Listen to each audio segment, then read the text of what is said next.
Hello friends, आप सभी को अपना YouTube channel study to life में आप सभी को स्वागत है। फ्रेंड्स, आशा करते हैं आप लोग अच्छे होंगे, स्वस्थ होंगे और पढ़ते होंगे। फ्रेंड्स, आज मैं आप लोग के बीच एक न्यू टॉपिक के साथ आया हूं। इसमें आज हम पढ़ने वाले प्राचीन इतिहास के वैदिक सभ्यता के महत्वपूर्ण जो ऑब्जेक्टिव बेस्ड क्वेश्चन। इससे पहले मैं इस वैदिक सभ्यता पर जो है एक थ्योरी बेस्ड क्वेश्चन ऑलरेडी मैं टॉपिक बेस्ड क्वेश्चन पढ़ा चुका हूं। आप चाहे तो इसको डिस्क्रिप्शन बॉक्स के लिंक लगा हुआ है, उसके चाहे तो आप यहां से देख सकते हैं। तो फ्रेंड्स, आइए हम बिना देरी के स्टार्ट करते हैं। और हाँ फ्रेंड्स, आप ये वीडियो को जरूर अंत तक देखिए, क्योंकि अंत में महत्वपूर्ण क्वेश्चन को शामिल किए हैं। तो आइए फ्रेंड्स, हम बिना देरी के स्टार्ट करते हैं। ऋग्वेद 4 प्रकार के होते हैं। ऋग्वेद, इसके बाद यजुर्वेद, सामवेद, अथर्ववेद। तो ऋग्वेद को पढ़ने वाले को जो अध्ययन करता को उसको होत्री कहा गया है, और उसका उपवेद है आयुर्वेद। इसी में सामवेद को पढ़ने वाले को उद्गाता कहते हैं, और उसका उपवेद है गंधर्ववेद। इस प्रश्न को उत्तर आपको कमेंट बॉक्स में देना है। तो देखिए, ऋग्वेद को पढ़ने वाले को क्या कहते हैं, आप इस प्रश्न को उत्तर जरूर कमेंट बॉक्स में दें। इसके बाद आइए हम मेरा पहला प्रश्न है, देखिए आप लोग के बीच आ गया पहला प्रश्न। ऋग्वैदिक काल में गायत्री मंत्र के रचयिता थे। तो उत्तर हो जाएगा हमारा, देखिए विश्वामित्र हो जाएगा। आप यहाँ से इसको पढ़ सकते हैं। गायत्री मंत्र की रचना विश्वामित्र के द्वारा किया गया, और गायत्री मंत्र सूर्य देवता को समर्पित है। यह मंत्र सूर्य देवता को सम्मान करता है, जिन्हें सावित्री के नाम से जाना जाता है, जो सूर्य के स्वामी हैं। फ्रेंड्स, इस प्रकार के टॉपिक बेस आपको पढ़ना है। जरूर आप मेरे डिस्क्रिप्शन बॉक्स के लिंक में जाइए, आप उसको पढ़िए। वैदिक सप्ताह पे महत्वपूर्ण लगभग 15 साल के निचोड़ जो है, जो वन लाइनर फैक्ट सहित मैं वीडियो इस पर बना चुका हूँ, जरूर अवश्य आप देखें। तो आइए, ऋग्वेद वैदिक काल के सर्वाधिक लोकप्रिय देवता कौन थे? तो हमारा उत्तर हो जाएगा ऋग्वैदिक काल के प्रमुख देवता इंद्र रहा है।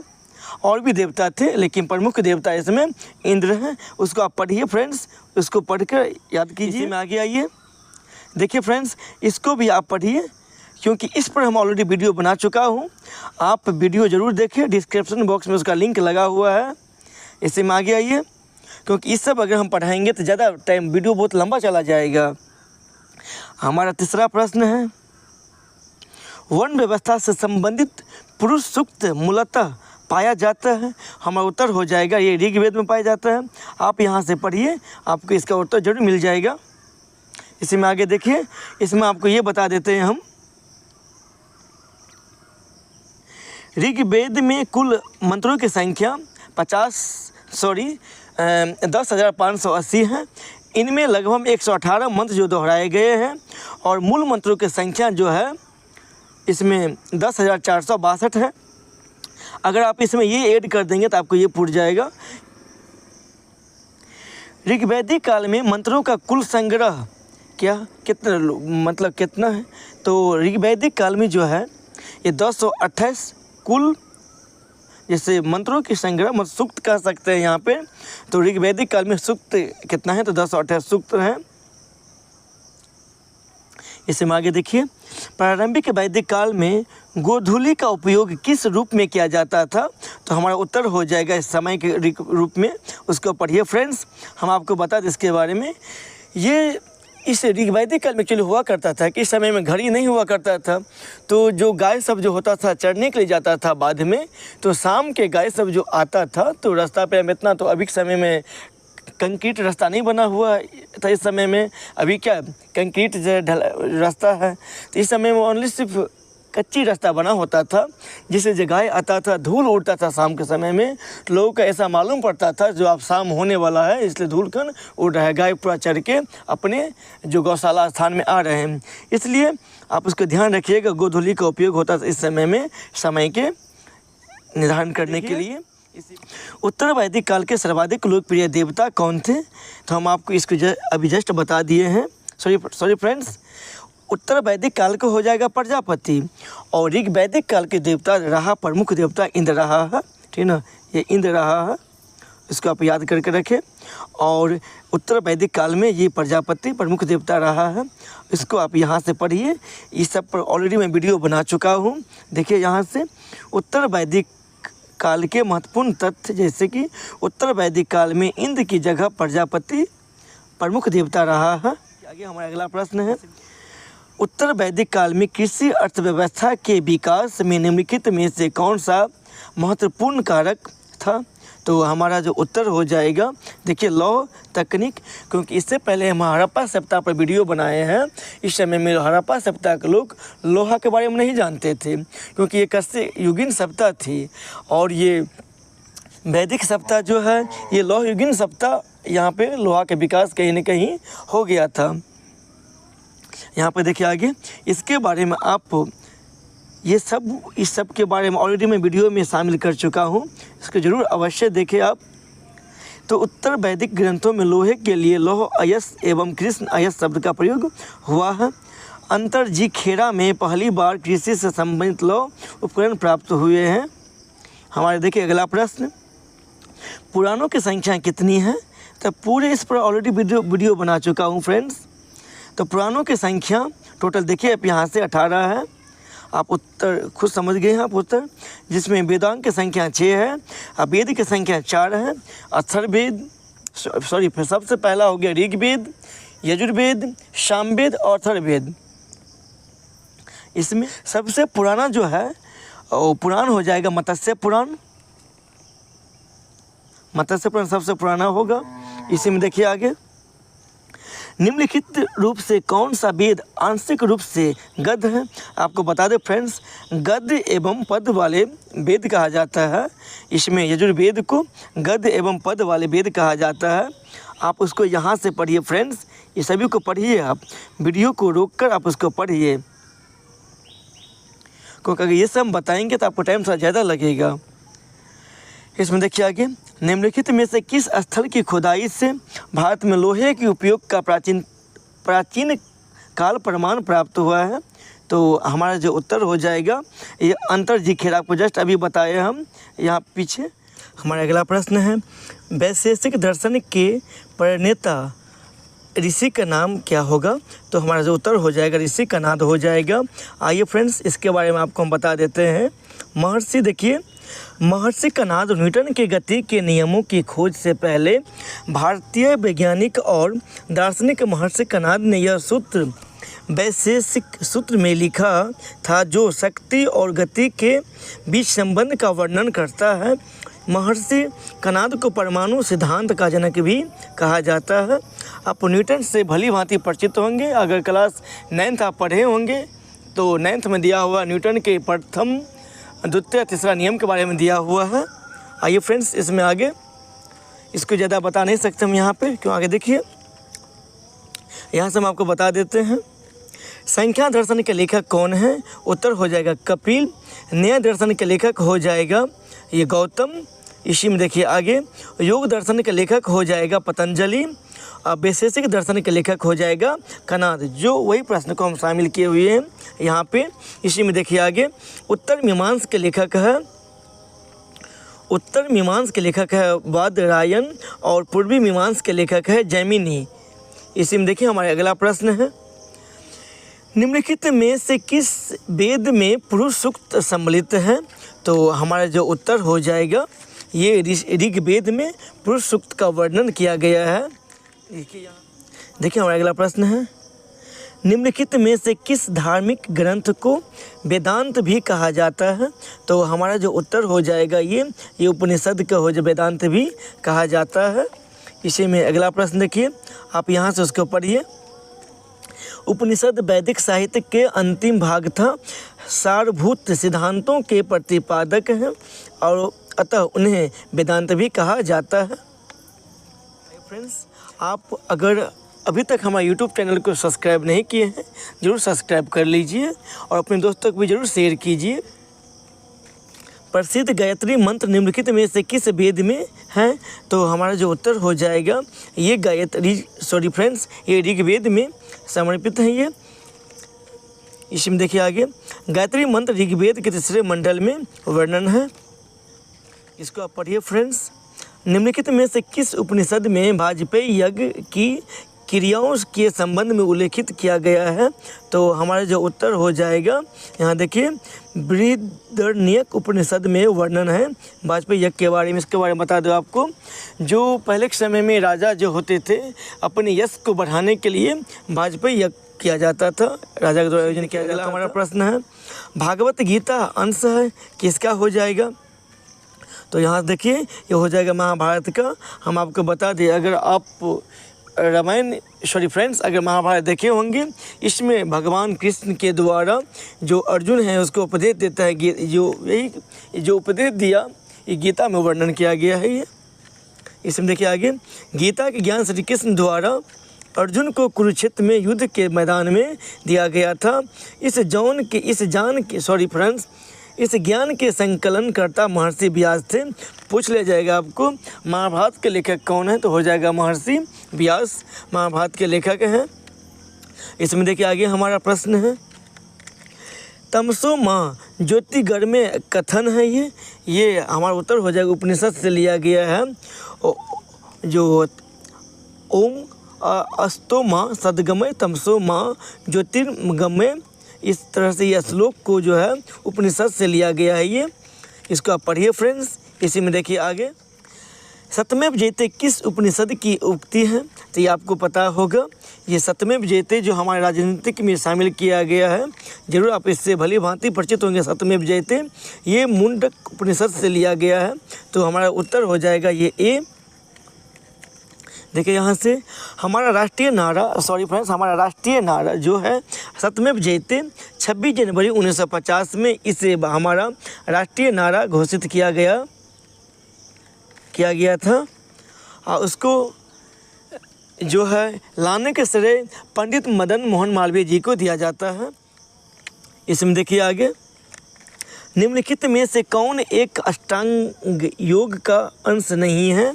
तो हमारा उत्तर हो जाएगा ये मनुस्मृति नहीं हो जाएगा, ये अष्टांगिक। यहाँ देखिए फ्रेंड्स, अष्टांग योग अर्थात योग के 8 अंग हैं।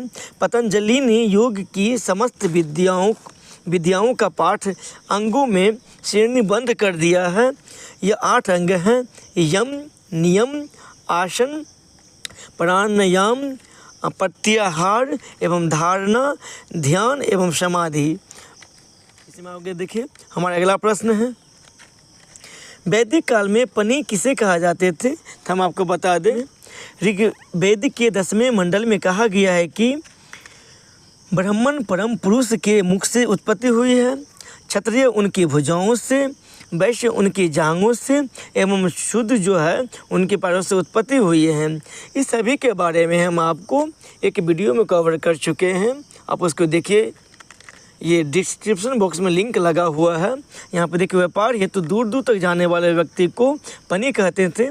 जितना भी प्रकार के ऑब्जेक्टिव बेस्ड क्वेश्चन शामिल इसमें किया है, इसमें पूरे एक वीडियो में ऑलरेडी कवर कर चुके हैं फ्रेंड्स। अगर अभी तक आप ये वीडियो नहीं देखे हैं, जरूर जाकर देखिए, डिस्क्रिप्शन बॉक्स में लिंक लगा। उपनिषद निम्न में से, यहाँ देख लीजिए फ्रेंड्स, उपनिषद निम्न नाम से जाना जाता है। तो हमारा उत्तर हो जाएगा, यहाँ से देख लीजिए, ये वेदांत के नाम से उपनिषद को जाना जाता है। इसी में हमारा अगला प्रश्न है, निम्नलिखित में से किसके विरुद्ध 10 कबीलों के शासकों ने वैदिक काल में 10 राज युद्ध लड़ा था? उत्तर हो जाएगा हमारा सुदास। हम इसके बारे में आपको बता दें, 10 राजाओं का युद्ध परुष्णी नदी, जो वर्तमान में रावी नदी है, के तट पर लड़ा गया, जिसमें भारतों के राजा सुदास ने 10 राजाओं के एक संघ को हराया। इस संघ में आर्यों के, यहाँ पर देखिए फ्रेंड्स, प्रमुख जन अनुदुह, यदु, पुरु, वसु तथा 5 और जो अलग अलग लघु जनजातियों का समूह सम्मिलित था। ये 10 जनों का जो राजा के साथ युद्ध हुआ था, इसलिए 10 राज युद्ध इसको युद्ध कहा जाता है। उसका विजय, सुदास को विजय मिली है। इसी में देखिए आगे हमारा अगला प्रश्न है, रावी नदी का वैदिक नाम क्या? अभी आपको जस्ट हम बताए हैं, उसको उत्तर आप कमेंट बॉक्स में दीजिए फ्रेंड्स, और इसको आप पढ़िए। ये चीज़ जितना भी शामिल किए हुए हैं इसको पढ़िए। बहुत इंपॉर्टेंट चीज़ इसमें शामिल किए हुए हैं, क्योंकि अगर इसको हम पढ़ेंगे तो वीडियो थोड़ा बहुत लंबा चला जाएगा। अगर इसके बारे में आपको पढ़ना है ज़रूर मेरे इस वीडियो को देखिए। जो टॉपिक बेस्ड जो वीडियो बनाए हैं इसमें देखिए आगे, अधोलिखित में से कौन एक चरवाहा के अनुसार सर्वोच्च मूल्य है? तो हमारा जो उत्तर हो जाएगा ये काम हो जाएगा। निम्नलिखित में से एक वैदिक साहित्य में किस स्त्री का उल्लेख मिलता है? तो हमारा जो उत्तर हो जाएगा ये लोपामुद्रा जो मुद्रा का ये यहाँ पर साहित्य में उल्लेख मिलता है। इसमें देख लीजिए यहाँ पे एक वैदिक मंत्रस्टा और ऋषि पत्नी जिसका उल्लेख ऋग्वेद में आया है, यह विदर्भ राज की कन्या थी जिसका विवाह अगस्त मुनि के साथ हुआ था। इसमें आगे देखिए, आर्य शब्द इंगित करता है, ये आर्य शब्द इंगित करता है श्रेष्ठ को। यहाँ से देख लीजिए फ्रेंड्स, आर्य शब्द का प्रयोग महाकुल, कुलीन, सभ्य, सज्जन, साधु आदि के लिए किया गया है। इसी में देखिए आगे हमारा अगला प्रश्न है, यज्ञ संबंधी विधि विधान का पता चलता है? तो हमारा जो उत्तर हो जाएगा यजुर्वेद में। यज्ञ संबंधी विधि विधानों का पता यजुर्वेद से चलता है। देखिए यहाँ से ये वेद जो है 4 है, इसको ऑलरेडी में पढ़ा चुके हैं। यहाँ पर देखिए इसको शामिल किए हैं। जो यजुर्वेद में यज्ञों के नियमों एवं विधि विधान का संकलन मिलता है। इसमें बलिदान विधि का भी वर्णन है यजुर्वेद में। इसको पढ़िए आप फ्रेंड्स। इसमें आगे देखिए, इसको भी आप पढ़िए। आरंभिक वैदिक साहित्य में सर्वाधिक वर्णित नदी कौन है? तो हमारा जो उत्तर हो जाएगा ये सरस्वती नदी सर्वाधिक बार वर्णित है। यहाँ से देख लीजिए, वैदिक काल में सरस्वती की बड़ी महिमा थी और इसे परम पवित्र नदी माना जाता था, क्योंकि इसके तट के पास रहकर तथा इसी नदी के पानी का सेवन करते हुए ऋषियों ने वेदों की रचा और वैदिक ज्ञान का विस्तार किया। इसी कारण सरस्वती को विद्या और ज्ञान की देवी के रूप में पूजा जाने लगा। इसी में आगे वेदों की संख्या कितनी है उसको भी आप जरूर उसको पढ़ें। इसको आप पढ़िए और उसको उत्तर कमेंट बॉक्स में दीजिए, क्योंकि ऑलरेडी हम इसको पढ़ा चुके हैं। इसी में देखिए आगे, निम्नलिखित में से किसका नाम माते माता, देवी माता एवं नदी माता संबोधित किया गया है? तो हमारा जो उत्तर हो जाएगा सरस्वती नदी को उत्तर हो जाएगा बी। इसी में आगे देखिए, यहाँ से ऋग्वेद में सरस्वती नदी सबसे महत्वपूर्ण तथा पवित्र मानी जाती थी। ऋग्वेद में गंगा का उल्लेख 1 बार, यमुना का उल्लेख 3 बार, वही सिंधु नदी का उल्लेख सर्वाधिक बार हुआ है। तो यहाँ से भी प्रश्न निकलता है, आपको पूछा जाएगा ऋग्वैदिक काल में सबसे अधिक वर्णन किस नदी का किया गया है? तो हो जाएगा सिंधु नदी का सबसे अधिक बार वर्णन किया गया है। इसी में आगे देखिए मतलब उल्लेख किया गया है। ऋग्वेद का कौन सा मंडल पूर्णतः सोम को मतलब सोम देवता को समर्पित है? तो हमारा उत्तर हो जाएगा ये 9वां मंडल जो है पूर्ण रूप से सोम देवता को समर्पित है।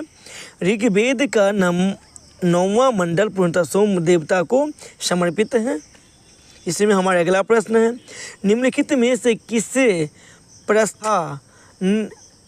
प्रस्थानत्रयी में शामिल नहीं किया गया है? तो हमारा जो उत्तर हो जाएगा ये मनुस्मृति को शामिल नहीं किया गया है, उपनिषद को, गीता को एवं ब्रह्मसूत्र को शामिल किया गया है। यहाँ से देख लीजिए, प्रस्थान तीन महाग्रंथों से होती हैं, जिसमें उपनिषद, ब्रह्मसूत्र और तीसरे महाग्रंथ, इन तीनों को प्रस्थानत्रयी या आरंभत्रयी भी कहते हैं। ऋग्वेद की सबसे पवित्र नदी किसे कहा गया है? तो हमारा जो उत्तर हो जाएगा ये सरस्वती नदी को सबसे पवित्र मानी गई है। ऋग्वेद में सरस्वती नदी पौराणिक हिंदू ग्रंथों तथा ऋग्वेद में वर्णित मुख्य नदी में से एक है। इसमें हमारा अगला प्रश्न है, भारतीय संगीत का जनक किस वेद को जाना जाता है? तो तो आपको पता होगा फ्रेंड्स, अगर वीडियो अगर आप मेरा देखे होंगे तो सामवेद जो है भारतीय संगीत का जनक कहा जाता है। यहाँ से देखिए, इसको आप पढ़िए। सामवेद में गीत व संगीत की प्रधानता है, जो आप जरूर जानते होंगे। सा रे गा मा पा धा नि सा इसी वेद में वर्णन किया गया है। सामवेद अन्य तीनों वेदों के आकार के, यहाँ देखिए, ये आकार की दृष्टि से सबसे छोटा वेद है। यह सामवेद में 1875 मंत्रों में से 69 को छोड़कर बाकी सब मंत्र ऋग्वेद के हैं। इसी में आगे देखिए, ऋग्वेद में कितने मंडल हैं? तो ऋग्वेद में टोटल जो है ये 10 मंडल, ऋग्वेद में टोटल 10 मंडल हैं, जिसमें कि ऋग्वेद संसार के सबसे प्राचीनतम धर्म ग्रंथ है। आपको पूछ लिया जाएगा सबसे पुराना ग्रंथ जो कौन है, तो हो जाएगा ऋग्वेद। और ऋग्वेद में जो 4 में से सबसे नवीनतम कौन है, तो हो जाएगा अथर्ववेद। तो ऋग्वेद सनातन धर्म का सबसे आरंभिक स्रोत है। इसमें 10 मंडल, 228 सूक्त और वर्तमान में 10,462 मंत्र हैं। देखिए यहाँ से यजुर्वेद में किसका उल्लेख है, तो यजुर्वेद में जो है, यहाँ से देख लीजिए फ्रेंड्स, ये यज्ञ संबंधी यजुर्वेद में वर्णन किया गया है। यहाँ से देख लीजिए, हम इससे पहले आपको ये बता दिए हैं। देखो फ्रेंड्स, इससे पहले आपको हम बता दिए हैं, उसको ज़रूर आप पढ़ें। और अभी तक आप हमारी वीडियो नहीं देखें, जरूर जाकर देखें। सामवेद, यहाँ देखिए, सामवेद में आपको बताए हैं, सम का शाब्दिक अर्थ है गान। इसे भारतीय संगीत का जनक कहा गया है। इसमें संगीतमय स्रोत का वर्णन भी है। सामवेद में सबसे नवीनतम वेद कौन सा है? देखिए फ्रेंड्स, यहाँ से हम आपको बताए हैं, सबसे नवीनतम वेद हो जाएगा ये अथर्ववेद हो जाएगा। सबसे पुराना हो जाएगा ऋग्वेद, यजुर्वेद, इसके बाद सामवेद, इसके बाद अथर्ववेद, बाद वाला वेद अथर्ववेद है। प्राचीन भारत में निष्क जाने जाते थे। तो प्राचीन काल में जो है निक्स जाने जाते थे। यहाँ देख लीजिए, ये स्वर्ण आभूषण को निक्स जाने जाते थे। यहाँ देखिए आगे, नए दर्शन को प्रचारित किया था। तो हमारा उत्तर हो जाएगा गौतम ने। ये 6 जो दर्शन है, इसके हम 6 आपको पढ़ा दिए इससे पहले, आप जरूर जाके पढ़े। इससे पहले तो पढ़े लिए आप। देखिए हमारा अगला प्रश्न है, ऋग्वेद में सर्वाधिक बार किस नदी का उच्चारण किया गया है? इसको भी उत्तर आप कमेंट बॉक्स में दीजिए, क्योंकि इसके बारे में ऑलरेडी मैं बता चुका हूँ फ्रेंड्स। इसको जरूर पढ़े और उसका उत्तर कमेंट बॉक्स में करें। गायत्री मंत्र उल्लेख ऋग्वेद के किस मंडल में है? तो गायत्री मंत्र का जो वर्णन है, जो ऋग्वेद के ये जो 3रे मंडल में है, ओम भूर्भुवस्सुः तत्सवितुर्वरेण्यं भर्गो देवस्य धीमहि धियो यो न प्रचोदयात्। ये मंत्र का वर्णन ऋग्वेद में 3रे मंडल में किया गया है। यहाँ से देखिए, और गायत्री मंत्र के रचयिता विश्वामित्र थे। गायत्री मंत्र ऋग्वेद के 3रे मंडल में वर्णन है, इसको आप पढ़िए। सामवेद में किसका उल्लेख किया गया है? अभी आपको जस्ट हम बता दिए हैं, उसको भी उत्तर आप जरूर जानते होंगे। उसको उत्तर भी कमेंट बॉक्स में कीजिए आप। उपनिषदों की संख्या कितनी है? तो हम आपको बताए हैं, टोटल वेद हैं 4, इसके बाद टोटल पुराण हैं 18 और उपनिषदों की संख्या 100, ये 8 है। हमारा अगला प्रश्न है, व्याकरण के सर्वप्रथम रचित पुस्तक कौन है? तो व्याकरण के सबसे, यहाँ देखिए, सर्वप्रथम रचित पुस्तक है, यहाँ देख लीजिए हमारा अष्टाध्यायी जो उसका लेखक है। अष्टाध्यायी ये 8 अध्यायों वाली महर्षि पाणिनि द्वारा रचित संस्कृत व्याकरण का एक अत्यंत प्राचीन ग्रंथ है। आपको पूछ लिया जाएगा, यहाँ देख, अष्टाध्यायी के लेखक कौन है? उत्तर हो जाएगा पाणिनि। ये भी ना जाने कितना बार ये बीपीएससी हो, कोई भी पीसीएस एग्जाम में ये कितना बार रिपीट किया गया है। तो हमारा अगला यही प्रश्न है, अष्टाध्यायी के लेखक कौन है? उत्तर हो जाएगा पाणिनि। लीजिए, वेदों के टीकाओं को क्या कहते हैं? तो वेदों के टीकाओं को, तो यहाँ देख लीजिए फ्रेंड्स, ये ब्राह्मण ग्रंथ कहते हैं। इसी में आगे देखिए, वैदिक काल में खोजी गई धातु कौन थे? तो वैदिक काल में खोजी गई धातु ये लोहा है, जिसे ये श्याम अयस्क के नाम से जाना गया है। आर्य शब्द का अर्थ है, तो आर्य शब्द का अर्थ होता है श्रेष्ठ। जो देखिए यहाँ पर हम जो वीडियो बनाए हैं इसमें शामिल कर दिए हुए हैं। वैदिक काल में आर्यों का आगमन भारत में हुआ था। आर्य संस्कृत शब्द जिसका अर्थ होता है श्रेष्ठ। ओम कहाँ से लिया गया है? ओम जो लिखा जाता है फ्रेंड्स, ये ओम ये कहाँ से लिया गया है? तो हमारा जो उत्तर हो जाएगा ये वेदों से ओम लिया गया है। वैदिक युग में यब कहा जाता था, तो वैदिक युग में यब जो है जौ को कहा जाता था, यब। इसी में देखिए आगे हमारा अगला प्रश्न, योग दर्शन के प्रतिपादन किसने किया? तो हम आपको बताए हैं योग दर्शन के लेखक जो है ये पतंजलि है। टोटल 6 दर्शन हैं जो हम आपको इससे पहले ऑलरेडी पढ़ा चुके हैं। हमारा अगला प्रश्न है ऋग्वैदिक आर्यों का मुख्य व्यवसाय क्या था? तो ऋग्वैदिक समय में प्रमुख व्यवसाय क्या था? तो पशुपालन इस समय में प्रमुख व्यवसाय रहा था। इसी में देखिए आगे हमारे ऋग्वैदिक काल का समय क्या था? तो ऋग्वैदिक काल के समय हो जाएगा 1500 ईसा पूर्व से 1000 ईसा पूर्व मानी जाती है ऋग्वैदिक काल की समय। वही में अगर उत्तर वैदिक काल हो जाएगा तो उत्तर वैदिक काल हो, यहाँ देखिए फ्रेंड्स हम शामिल किए दोनों को। ऋग्वैदिक काल की ये हो गया, उत्तर वैदिक की ये। तो उत्तर वैदिक के 1000 से लेकर 600 ईसा पूर्व मानी जाती है। ये देखिए फ्रेंड्स जितना भी हम ये शामिल किए हैं सब पर ऑलरेडी वीडियो में जो शामिल पढ़ा दिए हैं, उसको ज़रूर आप देखें। इसके बाद ऑब्जेक्टिव पढ़े, इसके बाद आपको मज़ा आएगा पढ़ने में। इसमें देखिए उत्तर वैदिक संस्कृत का काल किसे माना जाता है? तो उत्तर वैदिक का संस्कृत का काल जो है यहाँ देखिए हम आपको बताए हैं 100 से लेकर 600 ईसा पूर्व मानी जाती है। वैदिक गणित का महत्वपूर्ण अंग है। यहाँ से देखिए हमारा जो उत्तर हो जाएगा ये सुलभ सूत्र हो जाएगा। हमारा अगला प्रश्न है भारतीय संगीत का आदि ग्रंथ कहा जाता है? तो भारतीय संगीत का ये भी पढ़ा दिए हैं, सामवेद को कहा जाता है। उत्तर है आपको डी में, इसको पढ़िए आप। अनुलोम विवाह का क्या अर्थ था? देखिए फ्रेंड्स अनुलोम विवाह का जो अर्थ था, अगर उच्च वर्ग का पुरुष अगर निम्न वर्ण स्त्री के साथ विवाह करता था तो उसे अनुलोम कहा गया है। और प्रतिलोम कहा गया है अगर उच्च वर्ण की स्त्री निम्न वर्ण का पुरुष के साथ अगर विवाह करता है तो उसे कहा गया है प्रतिलोम। तो हमारे देखिए अनुलोम विवाह उच्च जाति के पुरुष और निम्न जाति के महिला के बीच विवाह, जबकि प्रतिलोम विवाह उच्च जाति के महिला और निम्न जाति के पुरुष के बीच हुआ करता था। देखिए प्रथम विधि निर्माता कौन थे? तो अगर ऋग्वैदिक काल में पूछ लिया जाएगा प्रथम विधि निर्माता कौन थे, तो उत्तर हो जाएगा मनु। प्रथम विधि निर्माता जो मनु हो जाएगा। अगला प्रश्न में देखिए अस्तो माँ सदगमय तमसो माँ ज्योतिर्गमय। इसको जो है यहाँ देखिए फ्रेंड्स ये चीज़ जो है पूछ रहा है कहाँ से लिया गया है, तो हमारा जो उत्तर हो जाएगा उपनिषद काल के राजा अश्वपति शासक थे।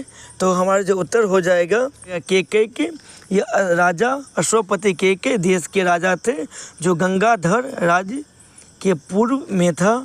इसी में देखिए आगे वैशेषिक दर्शन के प्रतिपादन कौन है?